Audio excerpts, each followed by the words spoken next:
ကဲမကြီးကဒီနေ့လေးမှာပေါ့နော်မကြီးရဲ့လက်ကီကားလေးနဲ့ထပ်ပြီးတော့မိတ်ဆက်ပြီးတယ်မကြီးမှာကားနှစ်စီးဖြစ်နေတာပေါ့နော်အဲ့တော့မကြီးဒီကလေးဒီကားလက်ကီကားလေးလည်းဖြစ်တယ်ဒီရက်ပိုင်းမှာဒီကားလေးကိုရောင်းဖို့ရှိပါတယ်စိတ်ဝင်စားရဆိုလို့ရှိရင်တော့မကြီးဖုန်းနံပါတ်လေးတင်ထားပေးမယ်အဲ့ဒီမှာလာပြီးတော့လည်းစုံစမ်းလို့ရတယ်ဒီကားလေးဝင်တဲ့နေရာစပြီးတော့မကြီးဘလောက်လက်ကီကောင်းလဲဆိုတော့မကြီးမှာ TikTok မှာခင်မှုတဲ့သူတွေသိမယ်ပေါ့နော်အဲ့တော့ဒီကားလေးကိုရောင်းဖို့အတွက်ဒီ post လေးကိုတင်ပြဖြစ်ပါတယ်အတိထဲမှာပဲဖြစ်ဖြစ်ပေါ့နော်မကြီးဒီကားလေးရောင်းမယ်ဆိုတာကိုနည်းနည်းလေးပြောပြပါအောင်ရှင်အားလုံးကျေးဇူးအများကြီးတင်ပါတယ်ဒီကလေးကားထွက်သွားလို့ရှိရင်တော့ TikTok အချစ်လို့မကြီးဖုန်းမေလေးထပ်ပြီးတော့ထည့်ပေးပါမယ်လို့ပြောချင်ပါတယ်အားလုံးကျေးဇူးအများကြီးတင်ပါတယ်ကားလေးကစီးလို့လည်းအရန်ကောင်းတယ်နောက်ပြီးတော့အတိုက်ခိုက်လည်းရှင်းတယ်အဖြုတ်ရှင်းကင်းတယ်စားစားတဲ့အပြည့်စုံရှိတယ်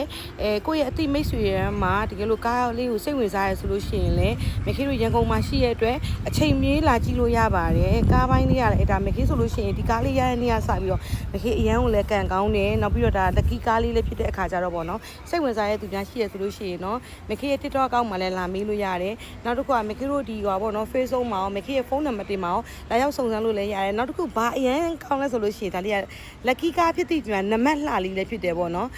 9G 5608ပေါ့နော်နံပါတ်အလှကားလေးလည်းဖြစ်တဲ့ခါကြတော့ဒါအရင်ကိုအဆင်ပြေတဲ့ကားလေးပါကျေးဇူးအများကြီးတင်ပါတယ်